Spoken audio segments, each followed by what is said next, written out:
I traveled 400 miles to see a man, but that's because the man traveled 5,477 miles to see me. Or rather, to see us. Anyway, I think this is a great opportunity to compare costs of travel in the United States versus Japan. So in this video, we're going to compare my Los Angeles trip to a hypothetical but similar trip in Tokyo. We're going to examine the difference in cost in categories covering accommodation, transit, food, and entertainment. Keep in mind, this is the same person with the same preferences and travel style applied to two different countries. So even if you don't share the same interests or travel style as me, I think seeing the difference in cost to achieve the same level of satisfaction will be informative. So without further ado, let's go to Los Angeles! This is my first ever solo road trip, and I hate driving.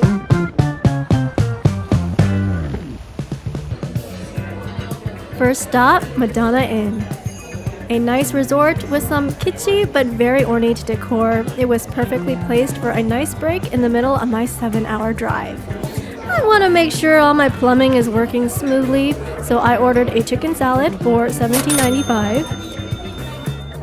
I also ordered a slice of their famous pink champagne cake for $13.95. Solo dining in the US feels a little uncomfortable, but I'm starting to vibe with this place. The chicken salad was very good, and it better be at that price, with sweet and savory elements and nice complementary textures. The cake was fine, very sweet, very artificial looking, and didn't taste like champagne. It made me long for the cakes in Japan, so speaking of which, for our Tokyo itinerary, considering we're on the go and chicken salad is kind of plain, let's go with something commonplace and on the go in Japan as well. Gyudon. Sukiya is a ubiquitous beef bowl chain, and it is so good. So let's get a beef bowl for 580 yen. As for dessert, Japan's cake game is fierce.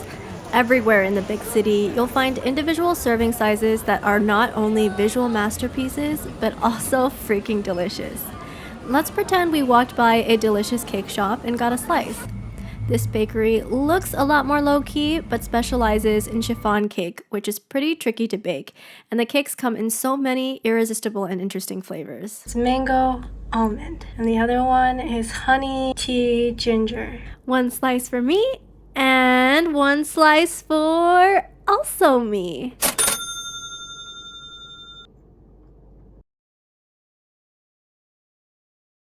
Three and a half hours in, 3.5 hours to go.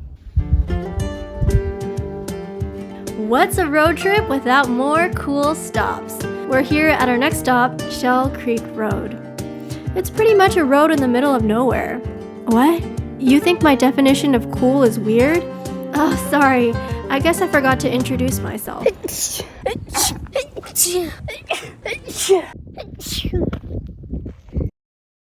This isn't my first time here. I also came here 2 years ago. The rain was a lot more abundant that year, and so were the flowers, but it's still a nice stop. It's nice to have something to look forward to in a long drive, because once I drove 4 hours straight and that put pressure somewhere for too long and it screwed up my back. I couldn't even walk for a couple days. I could barely even go to the toilet by myself, so now I try to take breaks. For the Japanese equivalent, let's go to Shiofune Kanonji, a temple with an amazing azalea garden. Just like with Shell Creek Road, I didn't come during peak bloom, but it was still lovely. During azalea season, the admission is 300 yen, but because I barely missed it, it was free. Was it worth the 40-minute detour? Yeah, it was. The journey between San Francisco and Los Angeles is strikingly similar to the journey between Tokyo and Kyoto. Lots of people just travel between these two metros without doing much in between because, honestly, there's not a whole lot going on in the middle. I would have loved flying direct, but examining the cost for the weekend, it would have been a $222 round-trip flight and $130 for the rental car, which, yikes, steep for a weekend trip. We haven't even gotten to how much I spent on the concert tickets yet. So I opted to drive, and so far we're having a good time on the way. After 7 hours of driving, we have finally made it to Los Angeles. I just have these requirements for accommodations. It has to be visibly clean, me and my belongings need to be safe, and I need to have my own space. In Los Angeles, the best reasonable option I could find was the Marriott Loft near LAX Airport, which being away from downtown has more breathing room and is near the concert venue. King bed all to myself is wild. It was $323 for 2 nights, and get this, $100 in parking! It's loud outside, because the pool is right there. This is unnecessarily big, or just me. What I love about Japan is that there are so many options for solo travelers. I definitely want my personal space, but as a solo traveler, I don't need that much of it. So I frequently stay at hostels in Tokyo. The Japanese standards of cleanliness are high, so I feel comfortable doing so, and I feel secure with my belongings. Furthermore, hostels always have a privacy curtain at the very least, along with an outlet for your phone and personal reading light, so it feels like I have my own space. Noise is for the most part not an issue, as many people stay quiet in the sleeping spaces. Many hostels have a nice lounge area that's suitable for co-working, eating, and taking phone calls. A reasonable mid-tier hostel in Tokyo can go for about $30 a night.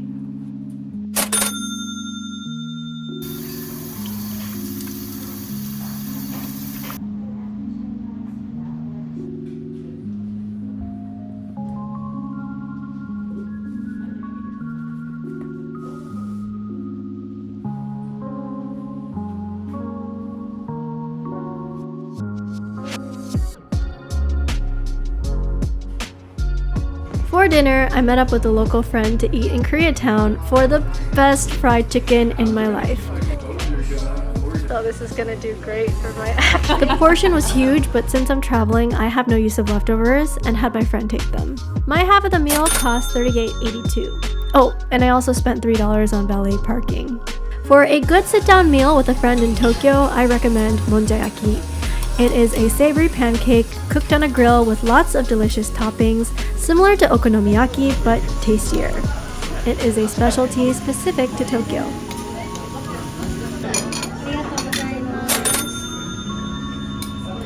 Yay, cheese!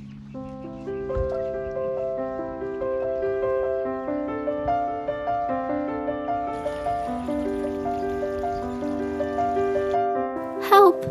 My corset is killing me. Please, Mr. Painter, make me look as if I am in deep contemplation. In 100 years, people will still be gazing upon my beautiful visage and my sketch.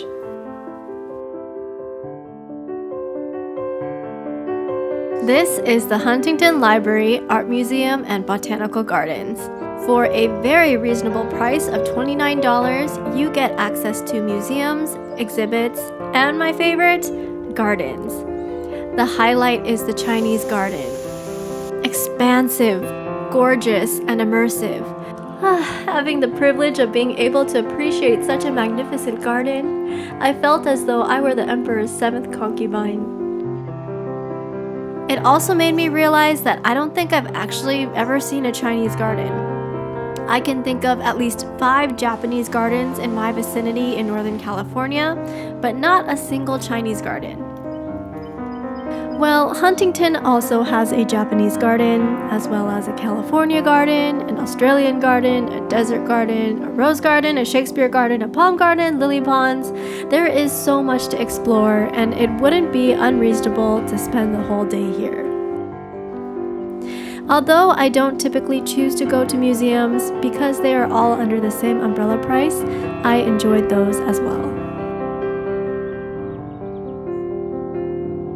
For Tokyo, a good equivalent would be Ueno Park, a massive, sprawling public park that also has museums and a zoo. So let's shell out 600 yen for the zoo because it's not everywhere that you get to see a panda.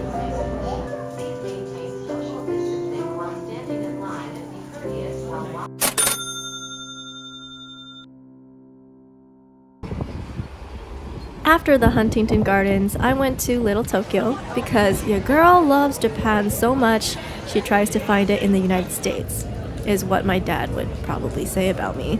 Oh look! It's the man I traveled 400 miles and spent to see! While in Little Tokyo, I did some shopping. First, I bought a manga that costs about $4 in Japan, but goes for $9.87 when imported here. Then I got a cheap sushi bento lunch for $10. These two drinks were $2.75 each, but only cost about $1 in Japan. By the way, salty lychee is so good. It is the tastiest rehydration drink in existence.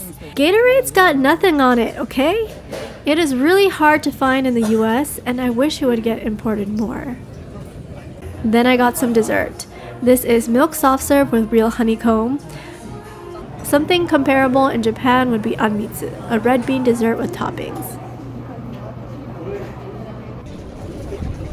Now, the real reason why I came to Little Tokyo was because I really miss fresh mochi and wanted to try the daifuku at Fugetsudo.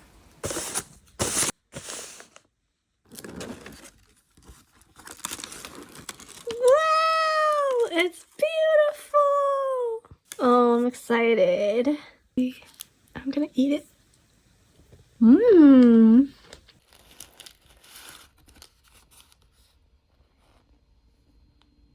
I stopped by this mochi place in Little Tokyo. I've heard about it for a while. I think mochi places in the States are becoming extinct because there's this really famous store that recently closed in SF. Homemade mochi is so good. Or not homemade, but fresh. Actually lasts for 3 to 4 days. It's peanut butter mochi, but they make it hecka pink.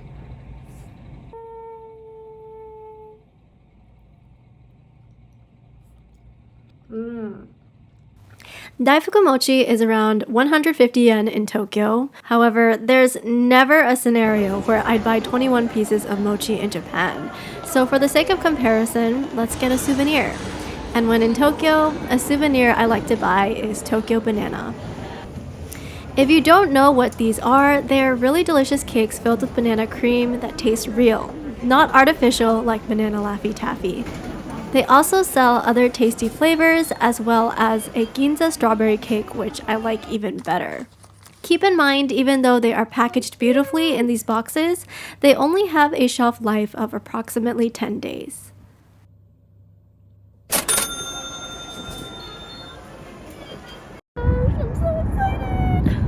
Finally, we come to the whole purpose of this trip, which is to see Kenshi Yonezu live in concert. If you don't know who he is, he's a singer, songwriter, and producer, one of Japan's most prolific musical artists. Some notable credits in recent years include the theme song for the Ghibli film The Boy and the Heron, the NHK theme song for the 2020 Olympics, the theme song for Final Fantasy XVI, and the opening theme for the popular anime Chainsaw Man. The Japan portion of his tour ended with 2 sold-out shows in the Tokyo Dome, which seats 55,000 people.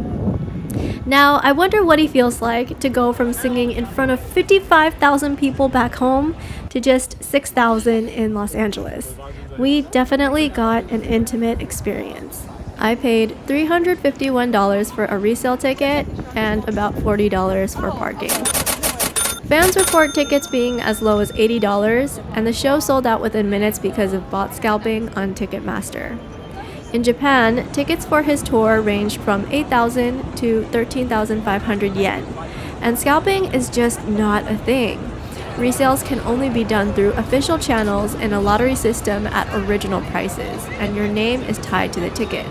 They check everyone's ID at the venue to see that it matches the ticket. Let me reiterate. Because of these ticket rules, it only costs $92 at the most to see one of the most popular artists in Japan.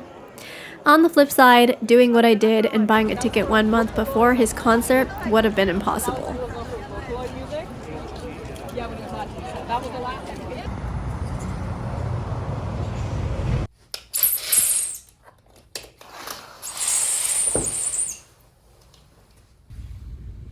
Have those signature palm trees. Yesterday was really cool. They actually managed to replicate a no smartphone, no recording atmosphere, same as Japan, here in LA, which is amazing. There were security people patrolling the aisles, making sure that people didn't have their phone out, like you couldn't even text, or someone would yell at you saying, "No phone!" But that made the experience so immersive and so cool. Bye-bye. I didn't do much on the third day besides drive home, but I did stop by a cafe and had a little cafe date.